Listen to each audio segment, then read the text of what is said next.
welcome to In the News for December 29th, 2023. I am Brett Burney from appsandlaw.com.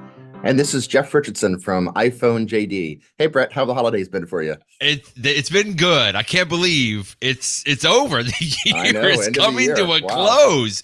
All right, this is our very last episode for 2023 with just a few days to go.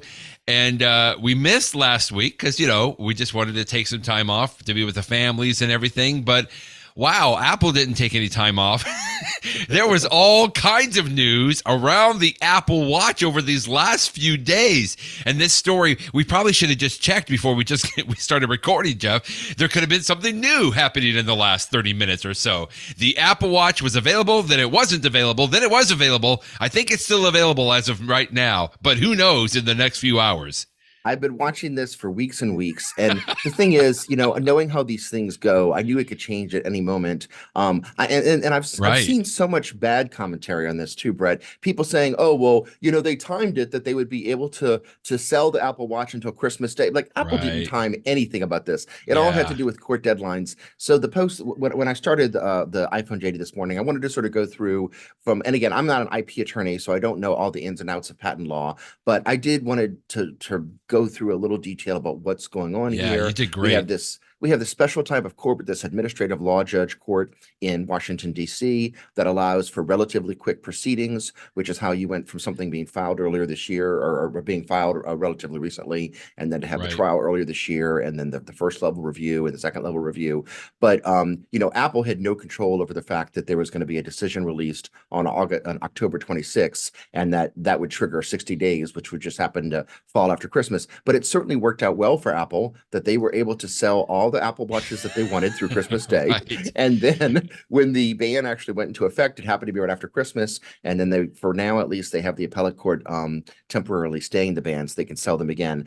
The underlying issues here, though, are interesting because this company Massimo, sometimes you hear about patent disputes where it's being filed by a company that it's just a patent troll. They don't actually do anything but just sue people. But this is not that at all. Massimo is a company that really is in this field, and they have been developing this type of medical technology for a while. I think it's fascinating that Apple first talked to them even before there was an Apple Watch. Right. So it goes back a very, very long time. And although Apple did not form a partnership with the company, they did hire some of the employees from that company to come to Apple. And that, of course, is what led Massimo to allege that they stole, not just their employees, but also some of their underlying intellectual property. And patents. And I don't know enough about the details of it to know who is right or who is wrong. I know that Massimo has some arguments that seem right, that seem pretty good on their face, but then Apple has some pretty good arguments that no, we developed this stuff, internally. I know that there was a jury earlier this year in federal court in California that couldn't reach a decision. It was a hung jury, which just sort of tells you that, who knows. It just so happens that the judges here have sided with Massimo for now. We'll see what happens on appeal. But at the end of the day, look, either Apple's going to win and then they're fine, or Apple's going to lose and then Massimo will force Apple to pay some settlement because Apple is obviously wants to have this technology in their watches. They want to be able to read blood oxygen levels and stuff. So, there will be some temporary effects on consumers. Like, for example, if the ban does go into effect, until the time when it gets resolved, in one way or the other will get resolved, it will mean that, maybe you can't buy an Apple Watch, version 9, or you can't buy the Ultra, the Ultra version 2 for a short period of time. And I think maybe what might be really an issue for people is if you have a current Apple Watch and you have to bring it in to get repaired. These Apple Watches are so hard to fix, Brett, that lots of times, if you have Apple Care and stuff, Apple Watch doesn't actually fix your watch and give it back to you. They just give you a new one, and then they do what they can with the parts. But they can only do that if they can give you a new watch. And if there's a ban in effect that would prevent them from giving you a replacement watch, well, then some people might be, between a rock and a hard place if they have their Apple Watch break. So, it has a real impact on Apple users, which is the part of this case that really interests me. That there's just a whole lot of complicated legal maneuvering, and we'll see who ultimately wins in the courts. It was just a crazy whirlwind seeing these headlines. Like Apple is being ordered to stop selling the Apple Watches. And, when I saw that, it was just like, okay, well, because of the profession you and I are in, it's like, okay, well, things just have to work its course, and probably things will be worked out. But I didn't think about your angle that you provided this morning, Jeff, that it's not just for new watches, but it's like for folks that currently have an Apple Series 9 or Ultra 2 that have to get it repaired. Like Apple would be prohibited from giving them one of those new watches, or there could be something that wouldn't fly right. And just quickly, the technology that is underlying here is called the blood oxygen sensor, right? It's, in other words, it's basically the technology built into the Apple Watches. And I guess Massimo, I don't even know, do they have something similar, like a watch type of a device or so? I don't even know, but I'm assuming that this is just measuring your blood oxygen levels, right? Which is very important. I think my wife likes to check that in the health app every morning, just to see how it was like over the evening or overnight or something like that. And you and I have talked so many times about how you're right. Apple wants this in their watches because this is such an important component of like the overall health measurements, right? That people like want to be able to track, and the data that they want to be able to gain from all of this. And so, obviously the headlines were just amazing to see because they were prohibited from selling. So like for a few days, they couldn't sell. And the way that you were talking about this special court, they had to even go to President Biden, right, for a review to see if Biden was going to put some kind of a veto on this, right? And the White House decided not to. I mean, the White House is getting involved in this now, for crying out loud. That was a part Jeff, that really surprised me and many other lawyers who don't practice before the International Trade Commission. Since I'm not familiar with the ITC before this case, the idea that there could be a court, that the court rules, and then the president decides if he's going to come in it, and then you go to an appellate court, that's a mixing of executive and judicial branches for sure. But you're right about the underlying technology is Apple really wants the Apple Watch to be a health device as much as possible, which means having sensors. And one of the first sensors they put on there back with the Apple Watch version 6 in 2020 was their version of in fact I didn't even know the word what was it? It was a pulse oximeter. It was something that I learned about during COVID because that was based upon your blood oxygen levels that was something that you can measure to see how sick you were. And so, but before COVID, I didn't even know that people often use those things. And so then Apple, right around the same time period, put this in the watch. But it was just because they could shine a light on your wrist and look at your blood and figure out the blood oxygen levels from that. Not as precisely as something that goes on your finger, but still pretty good for something that you're wearing all the time. And Apple is always looking for, we have this thing that's on your wrist all the time. What can we measure? What can we do? What data can we find to help you to be more healthy, to give you early warning signs, which is another story we're going to have later on today. So they're always looking to make it better. But this was one of the first things that they put in there was the blood, was back in 2020. So, a lot of people are very interested in this field, and I'm sure we're going to see this again in the future. The next time that Apple comes out with something, for example, we know that a glucose monitor is something that they've been looking at for a long time. There are many, many companies in this field. It would not surprise me if Apple comes up with something, someone else is going to claim that they've got the patent on it too. And we may go through this again. So. Well, people are watching this just quickly, Jeff, because there was 2 or 3 people that reached out to me and like, hey, should I go buy an Apple Watch Ultra 2 just to have one like before they stopped selling? And as you said, it was about 2 days, I think, 48 hours that the Apple Watch was the SE was the only Apple Watch model that you could purchase from Apple. And then I thought you had some good insights here as to what you think could happen. Like if Massimo ultimately is successful, Apple will probably reach some kind of a settlement, right? I mean, like you said, there's no way I can see that Apple would not have this technology in the watches. And they're just going to exhaust all of their legal avenues, right? Before they have to maybe pay up or so. Well, maybe, Brett, or maybe they want to have the appeal going. I mean, I've been involved in litigation enough to know that if you have a decent argument on appeal, but you don't want to lose and make bad law, what you might want to do is pursue the appeal to give yourself some negotiating leverage. But then while that appeal is pending, but before a decision is reached, that's when you negotiate with the other side. So I'm not privy to Apple's, are they just trying to win the appeal? Are they using the appeal as negotiating leverage? Who knows? But one thing's for sure is that Apple plays hardball when it comes to litigation. If they're in a lawsuit, they have a reputation of being willing to go into the bitter end. And so as somebody that would be suing against Apple, you know that, you can't just expect them to roll over. They've got the money and the resources and the lawyers and everything else to defend themselves.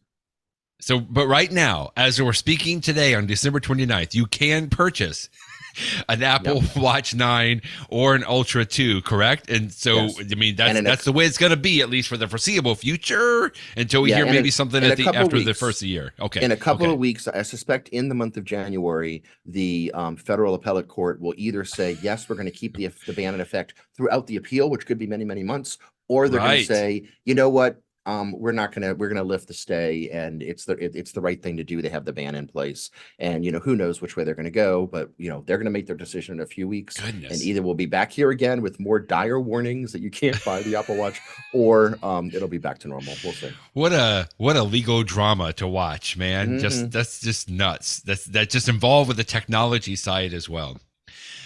We have talked many times, Jeff, about little tiny upgrades or patches, security patches for the iPhone, that whenever they come out, we encourage everyone to go ahead and get updated. Now, we generally know that we call them 0-day attacks or some kind of simple hacks or so.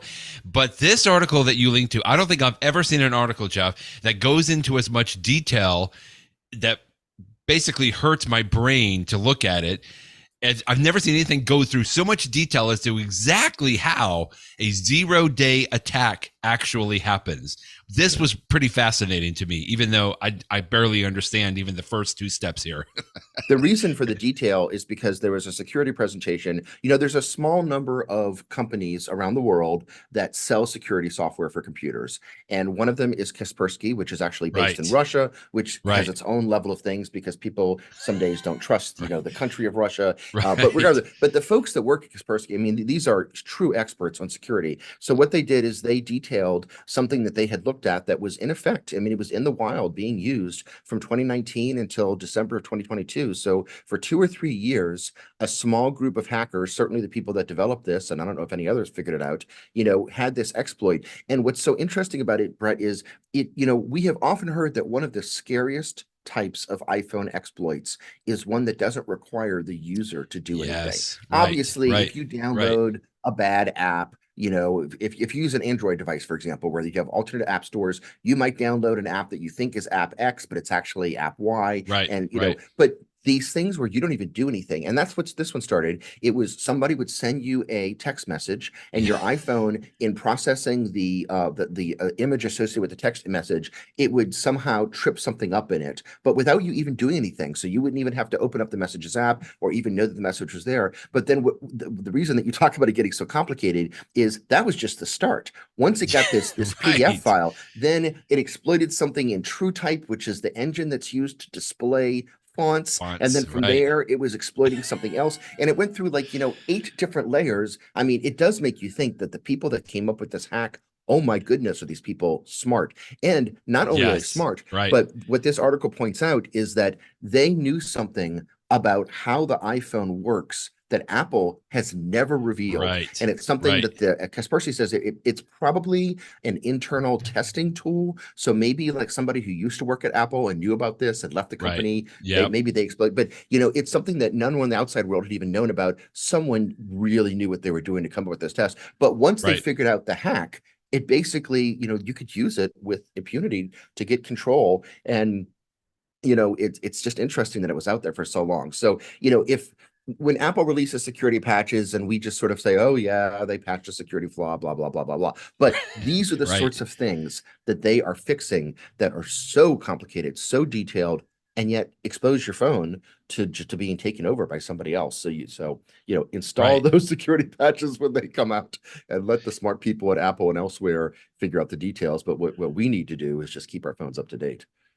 And just so everybody is understanding about this, the reason that this article was able to be published, this information, is because this little 0-day attack was fixed back in December 2022. Now, hopefully then in December 2022, we were updating to iOS 16.2. So hopefully everybody has already updated to at least 16.2 and maybe even iOS 17 if you've updated that way. So in other words, this exploit theoretically would not work today. So that's one of the reasons that they can publish it, I think, or, that they're, that from a journalistic perspective, they're not as worried about publishing it, because theoretically most people would have been updated by now, and this may not affect but most Brett, people it makes you wonder, what exploit is out there today as we speak, absolutely, that's going to be patched a year from now, and they'll be like, oh my goodness, can you imagine back in December of 2023 that we had it makes you wonder about what else is out there.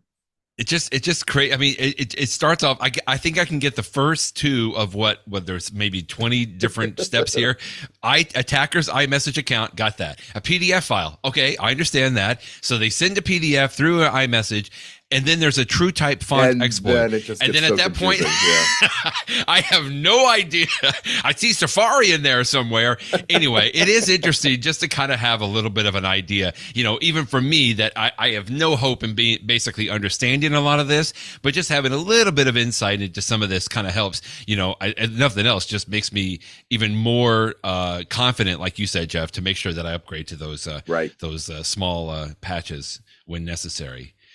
Jason Snell is one of our favorite Mac-focused journalists, and he's been doing this for a long, long time. And this was just a lovely little list of his favorites of 2023 apps, movies, TV, and books. And I got to say, I think I was on board with like 95% of these. He is right on the money on this, Jeff.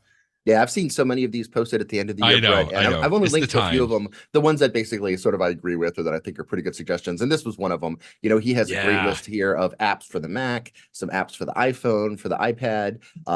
Bartender, a great app for the Mac. And I also really liked his lists of movies and TV shows, many of which are Apple TV Plus shows that I love, like Foundation, Slow Horses, and For All Mankind. He also has on here The Bear, which was on, I think, Netflix, was it? Or was it Hulu? And Hulu, which was just, oh my goodness, if you haven't seen The Bear, both seasons are just, I got it. So you haven't seen it, Brett?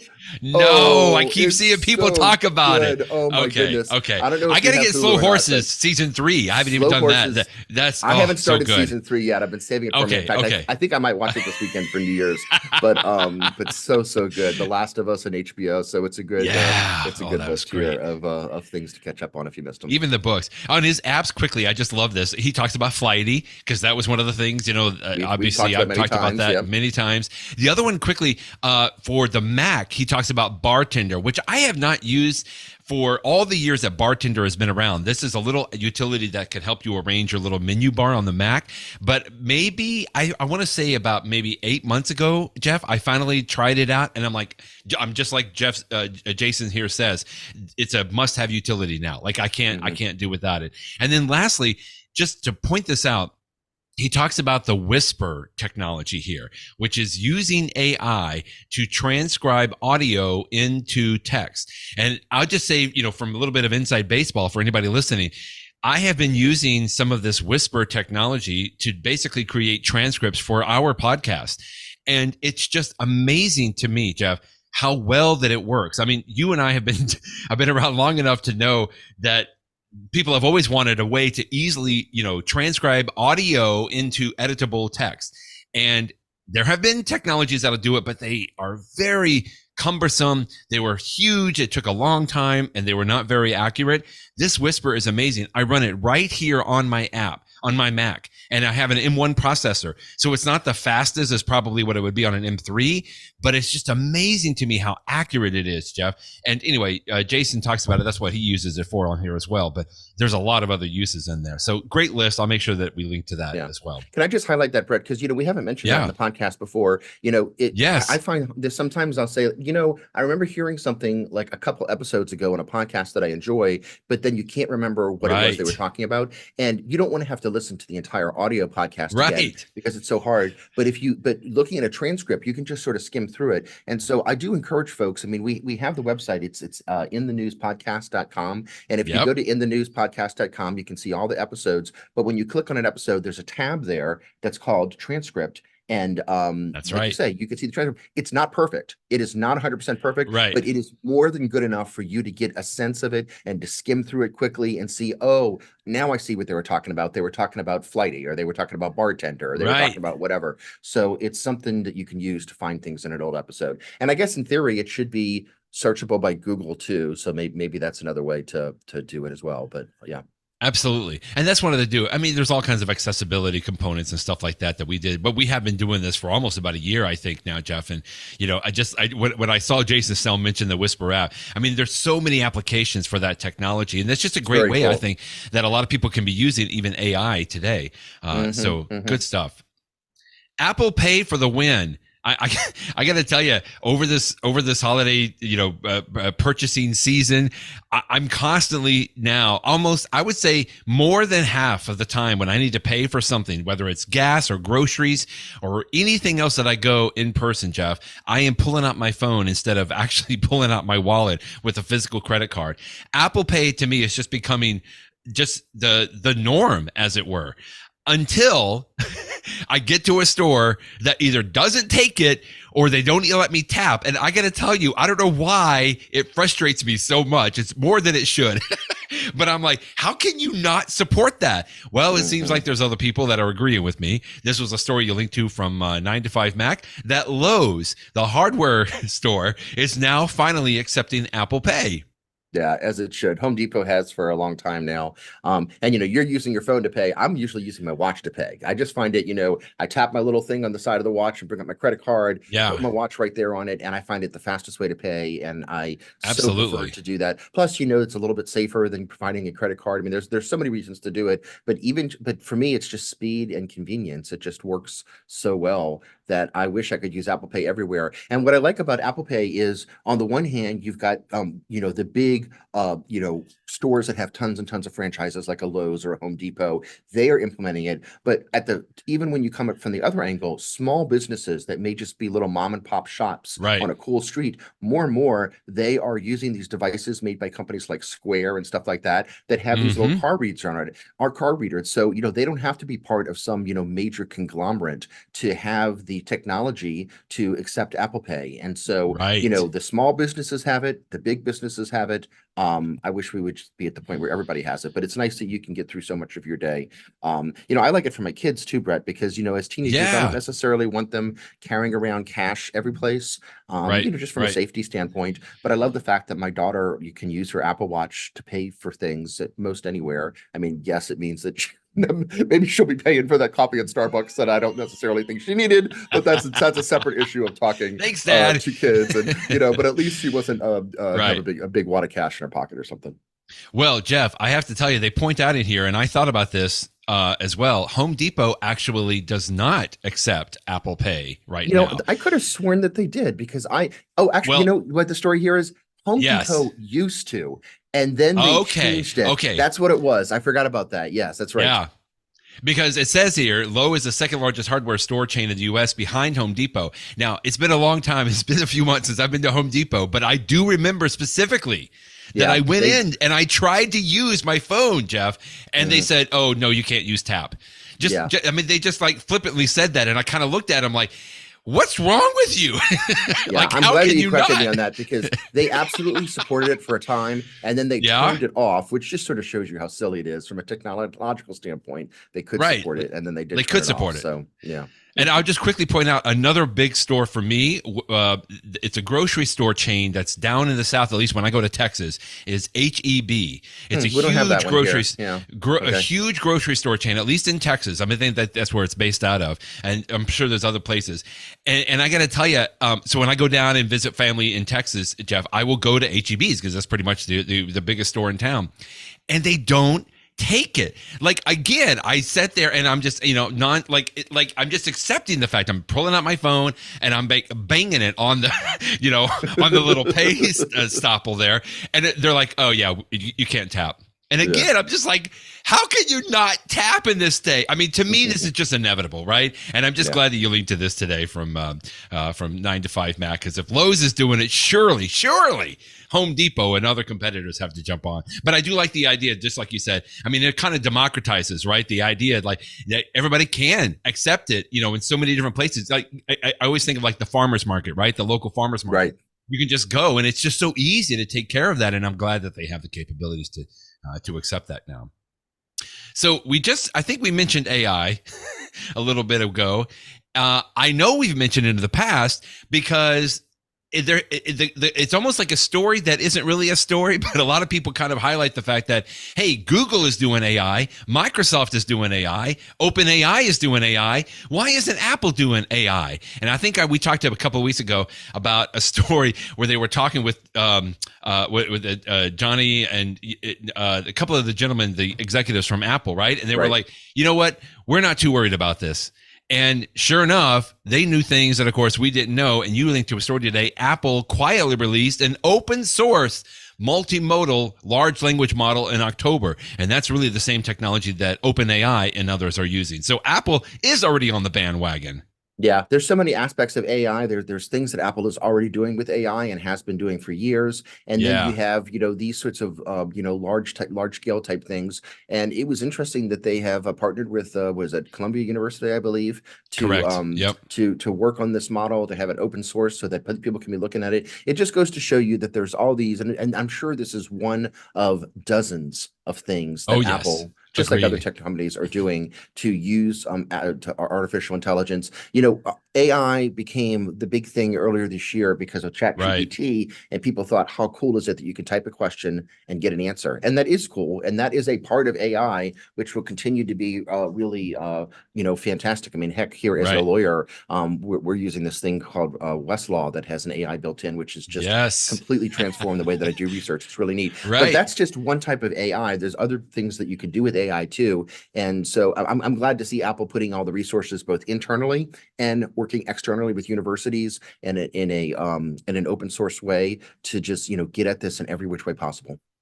They call this technology ferret, but this surprised me in no way, Jeff. I mean, even when we've talked about it, and even when I saw all the other headlines, which I sometimes thought was kind of more clickbait than anything else, of course Apple is investing in this. And in fact, I love this other story that you linked to. Speaking of AI, I think I knew some of this was in here, but not quite as in your face as what this was. There already is an amazing AI feature built right into the iPhone. It's an app called Magnifier. And I did this morning and my jaw hit the table, Jeff. Yeah, often Apple takes cool technologies and sort of starts them off in some of its assistive technologies, and that's where this one is. The Magnifier app is something you can use if you can't see something. It's like a what do you call it? A thing that you hold in your hand to make things bigger, like a magnifier.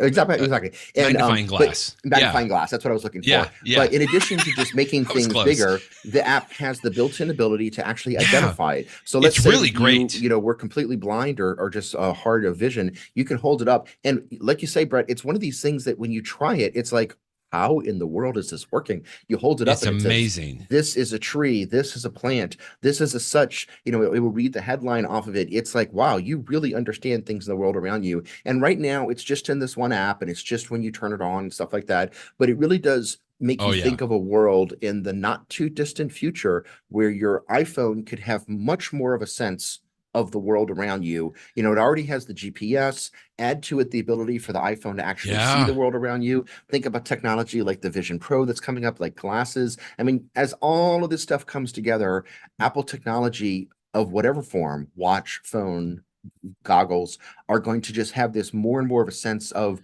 understanding the world around you so that it can then put that in context and aid you. I mean, this is so exciting to me. And I really think that we are seeing, I mean, this stuff's cool. It's cool today, but I think this is just the breadcrumbs of 5-10 years from now, things that are just going to be completely transformational. And we're going to say, gosh, I mean, can you imagine back in 2023 when we didn't yet have this technology? It's some really cool stuff coming. And this is yet another use of AI.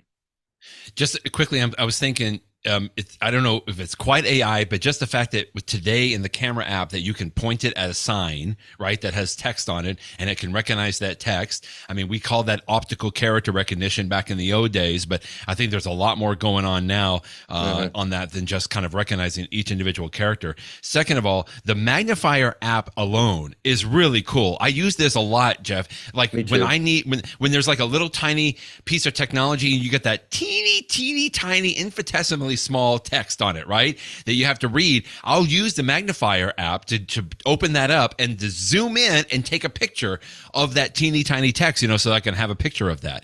But the fact that it has this detection mode is amazing. And I'll link to this story here so people can go in and try it for yourself. And just like, what is this, Jason Cross in Macworld, he pointed it at his cat sleeping in a little pet bed. And it says at the top, a cat sleeping on a pet bed. And so Jason Cross was just saying it recognized not that it was just a cat, which, by the way, the cat does not look normal. It's like all twisted up. Right. So the phone recognized a cat, not in a normal like Sphinx-like mode or anything like that. He said it recognized it was a cat, not just a cat, but a sleeping cat. And that it was in a bed, but not just any bed, in a pet bed. I mean, all of that put together, it seems so simple for us because as humans, we just logically understand that as we look around something. But opening this app this morning and just pointing it around, I pointed it at a candle on my table and it said, that is a red candle that is lit on a wooden table. Incredible, Jeff. I mean, that was just amazing. And just like I think what you were getting to here, this technology right now is so cool, but this is just going to become taken for granted. I mean, this is going to be put into the camera app. This is going to be something that is just going to be in most of the apps. Now, granted, you do have to have a more modern type of iPhone to be able to take advantage of this. I think you have to have LiDAR ability on there. Yeah, on iPhones with LiDAR. But man, go and try this today because it is super cool. And Merry Christmas. Cool. All right, let's go to CarPlay quickly. This was a story about, Porsche and Aston Martin are going to have bespoke Apple CarPlay interfaces. I like this.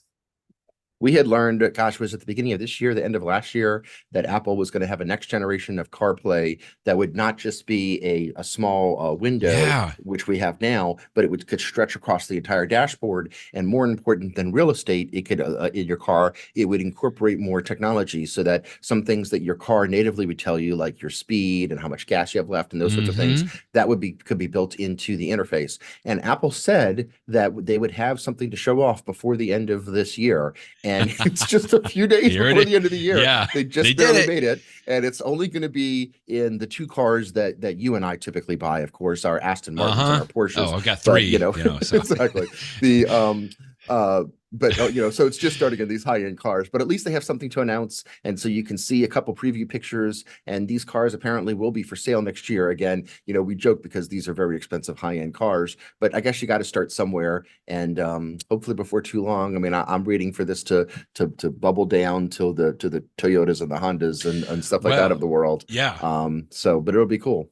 I'll just tell you about 3 or 4 weeks ago, I went to Texas to visit family. I had my son with me and we rented a car.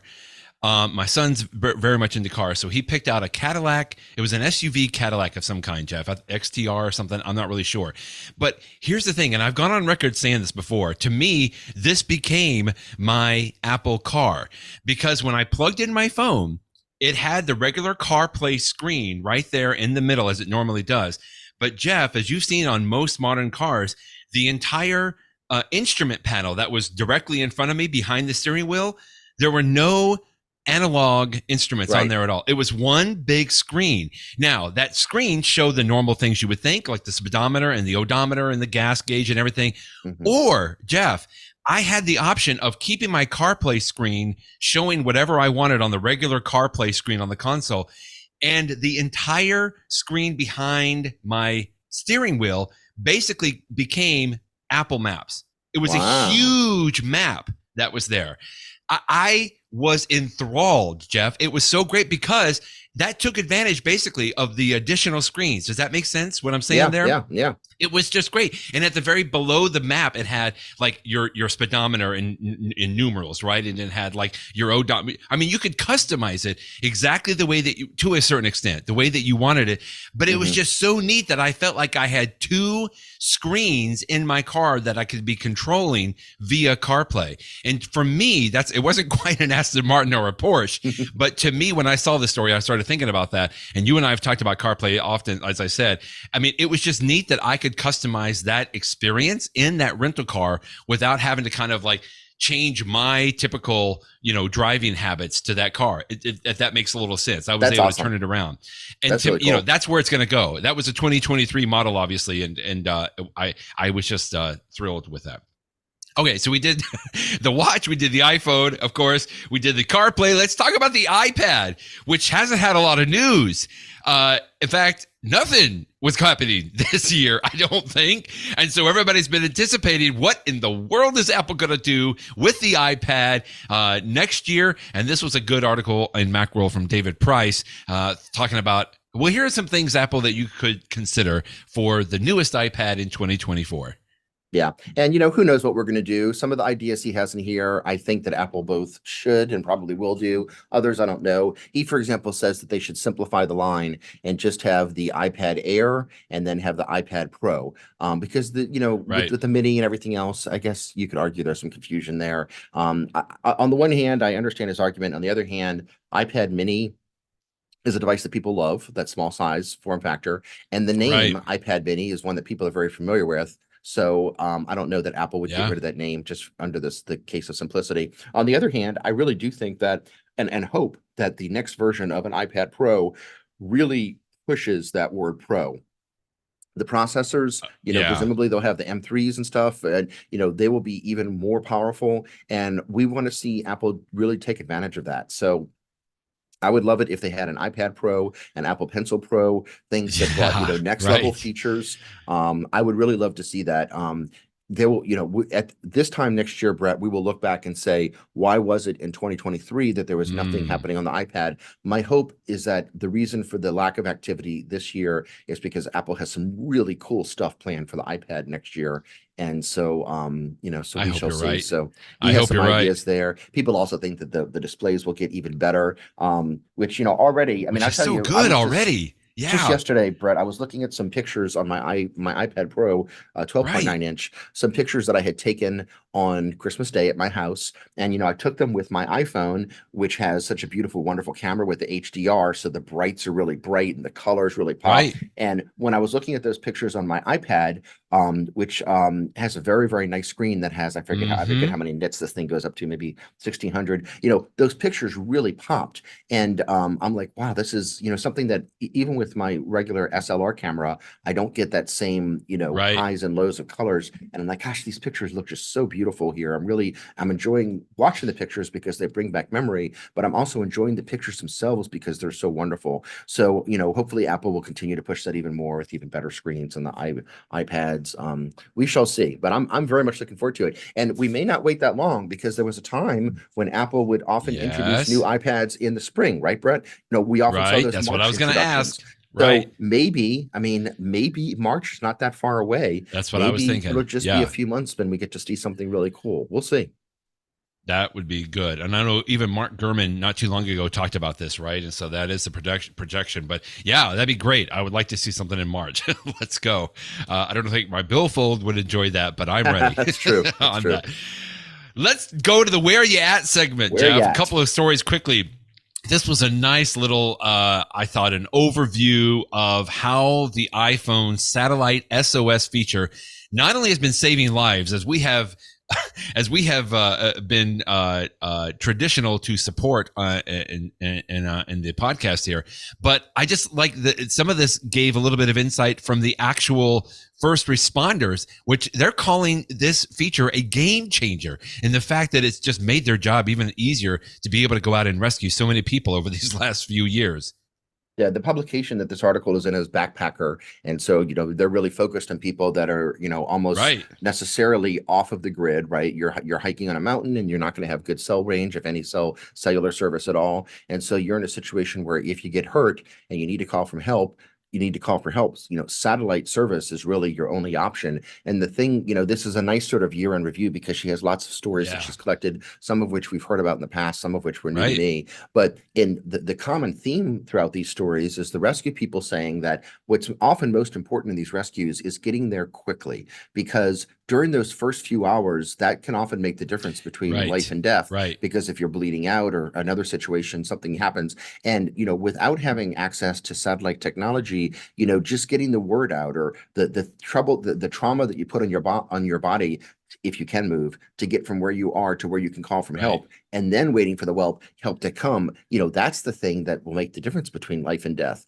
So thanks to the phone and the Apple Watch, when you can contact authorities, they know exactly where you are from GPS. One of the stories that she shared in here, she said that because the GPS is so accurate, in one of these situations, it just turned out that once a woman had gotten into trouble, the rescue authorities happened to be pretty close by, just about 15 minutes away. And because they knew precisely where she was, they were able to go directly there, as opposed to starting another big search and then narrowing down the locations. Amazing. And again, getting there quickly makes such a difference. So, you hope that you never need to use this stuff, but you sure are happy that it's there if you need it. I like how she points out here, this technology is not new, right? Garmin and some other companies have been doing this for a long time. And she just says the fact that adding this ability into the iPhone, though, has just put that technology into vastly more people's hands. Exactly. And, and she even says it's worth noting that iPhones have a modest battery life compared to these other dedicated beacons. But, the fact that it's there and it's a possibility and it's an option is just amazing. And, and she even talks about what we've talked about. Right now, it's still a free feature. Who knows if Apple is going to charge for this in the future or not? But we'll be watching.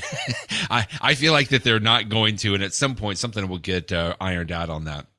And then, as we are wont to do on our Where You At segment, 2 more people got saved from their Apple Watch when, let's see, both of these I think were on their heart rate, and they apparently when they got saved by it, they sent some thank you emails to Tim Cook, and he or somebody in his group was very nice to reply to them. I thought these were great stories too. Yeah, and these are examples of early warning devices, early warning situations where somebody thinks that something's going on, but the Apple Watch sort of gives an early indication of maybe you should go to the doctor. Or in one case, the person went to the doctor for something that they thought might have been a one-off, and then he's like, well, wait a minute, I've been wearing my watch for forever. And so he was able to go back and look through his history at what his heart had been doing over the last couple of days. And then the doctor was able to say, oh, wait a minute, this is not isolated. You've actually had an issue for a while now. And then, use that information to give him better services. I don't know. You say, Tim, somebody responding on behalf of Tim. I'm sure that some of that happens.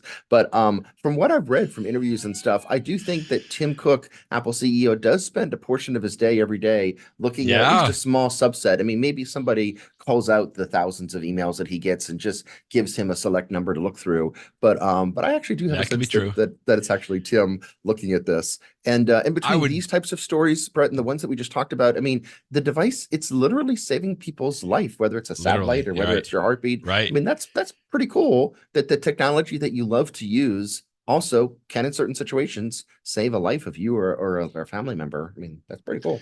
I would very, very much like to believe that Tim Cook is doing this. It does say at the bottom, sent from my iPad Pro and sent from my iPhone, as if, he was sitting just like the rest of us do. And that little signature is down at the bottom of some of these emails. That would make me ever so happy if I knew that Tim Cook, and like you said, some people, it may be somebody surely is filtering out I'm sure some of these emails, emails, still. and maybe he just replies to some of them. Okay, it doesn't really matter. If I got an email from Tim saying somebody was Tim Cook, I'm going to keep it because that would just be really cool on there. Tim Cook is also apparently doing some good stuff with Apple TV Plus. I was thrilled to see this story today, Jeff, how Apple conquered Sci-Fi. And, you know, I mean, I'm a huge Sci-Fi fan, and so I've watched many of the movies, you know, from the historical perspective. I know many of them are big budget. I don't think I realized how big of a budget that they needed, but apparently Apple and Apple TV Plus are committed to providing the money when it's needed to make a really good sci-fi show, and they've done a good job. Yeah, I mean, just because you throw money at a project doesn't mean it's going to be good. You still need good actors, you need a good story, and everything else. But in those situations where you do have people like, for example, Ron Moore, who has done so many successful things over the years, he knows how to do fantastic science fiction between Star Trek and Battlestar Galactica and all the things that he's done in the past, that when he came to Apple with the For All Mankind story, you know that it was going to be somebody good behind it. But it was only going to work if he had the resources and the commitment that, we're not going to, if For All Mankind was something that only lasted one season, it wouldn't have had nearly the power that it has now, that we can look back over multiple seasons that span multiple decades. And then more recently, we have the Godzilla type movie called Mammoth that has a number of people. They interview here Matt Fraction, who is well known by many people for the comic books that he's worked on over the years. Right. But he's now one of the I think he's a co-creator of the Godzilla show, which, I mean, I don't think it's nearly Monarch. As good. Yeah. Monarch. It's not. I've been watching Monarch. I'm totally up to a date. I'm on the latest episode. It's not as good as something like For All Mankind, but I have to tell you what, I'm enjoying it, and it looks really good on the screen. They're definitely spending the money on the special effects, and I will stick with it, and I will go through future seasons. Just because it's not the very best thing on Apple TV Plus, it's still interesting and worth watching. So it was interesting seeing people like this say that they love the Apple TV Plus service because people at Apple tend to get sci-fi. I mean, they're into technology in the first place, and they understand that if you want to do it right, you have to give these smart people the resources to do a really good show. So if sci-fi isn't your thing, this was another great story you lead to in iMore. Who is this? Stephen Shaw saying Slow Horses is so good. The show is so good that it alone justifies paying for Apple TV Plus. I think I'd probably agree. Of course, I like so many shows, as you and I have talked about over and over, but I haven't started the season 3 of Slow Horses, but both of the first seasons were so good. I might have to rewatch them. Like, they're that good. It's great stuff. And isn't it cool that, I mean, Apple TV Plus, it has not been around that many years, and already we have people saying, gosh, the reason, if for no other reason, you've got to get it because of Severance, or you've got to get it because of Ted Lasso, or you've got to get it because of Slow Horses. Exactly. They have so many of these shows that are so compelling that, it's really become a great service. At the same time that we're reading articles, like I just saw this week, Brett, that, Amazon Prime, which has a couple of good shows on it, now they're going to start putting commercials in there unless you pay even more money. And I was like, I know there's commercials there. So, I think Jason Snell wrote about that. He was like, big shock. Yeah. They're going to put in, not cool. I mean, I guess it's fairly inevitable, but still not cool. All right. The last little thing quickly, great video. I even sent it to my wife this morning and she was laughing out loud. This is called Miss You. Again, we're not going to give anything away, but it is worth the 20 seconds to watch this little video. We'll link to it in the show notes. It's an ad for the iPhone 15, but in a different perspective. It's a very clever way. What most people, right? It's a very clever way of showing you that they have longer battery life if you get the Plus model, whether it's the iPhone 15 Plus or the 15 Pro Plus. Pro Max, really. Good stuff. All right, in the know. I thought this was good. Both of our tips at the end of this year are helping all of you, our fantastic and wonderful listeners, to have your technology security resolutions in order for the new year. You've heard us talk about, I think, all of this stuff in the past, but I've got 2 sites or 2 services that I am recommending to get your technology security in order. Number one is a VPN, virtual private network. If you have not subscribed to a VPN yet, and you regularly, fairly often go out to like a Starbucks to sit and do some work, for example, or you're traveling and you're sitting at a coffee shop, anytime that you're not at a trusted wireless network and you're using some kind of an open network, use a VPN. There's many of them out there, NordVPN, ExpressVPN, all of them are really good. You can find them. But the one that I use and I like so much is called TunnelBear. It is so simple to use. I pay for all of my, it's one subscription for all of my devices. I've got it on my Mac, my Windows, my iPhone, my iPad. And so anytime that I am surfing somewhere that I know that is on an open wireless network and I'm sending emails or doing anything really, I just make sure that I turn on TunnelBear. Fairly inexpensive right now. They have a 67% off on this, so it's worth getting before the new year. And then my second one, which of course is one of our favorite services, is a password manager. I'm hopeful that most people listening today have a password manager. If you do not, 1Password is absolutely our best option. I know there's Bitwarden out there and there's other options that people have been talking about. Still don't recommend LastPass just because of the issues that they had several months ago. But 1Password is totally worth doing. I just got to tell you, I've been doing this with my family since I lost my father a few years ago, and with my mother and my aunt. This is the way that I manage all of the stuff that I have to deal with a lot of times, with their logins, Jeff, from their different bank accounts and stuff like that. I'm able to manage all of that, both for my family as well as others as well through 1Password. And it's just really a great service. Right now, I think there's a 50% off offer maybe before the end of the year. I don't have it right here. I don't think it's publicized on the website, but I've seen some people talk about it. However, last little quick tip. If you are looking for a way to maybe save a little bit of money, you can go, I've got a Rakuten link. Rakuten is a site that you can click through to make a purchase before you get to TunnelBear or 1Password, and you will get $30 back even on that. So Rakuten makes money as getting commissions from some of these other stores.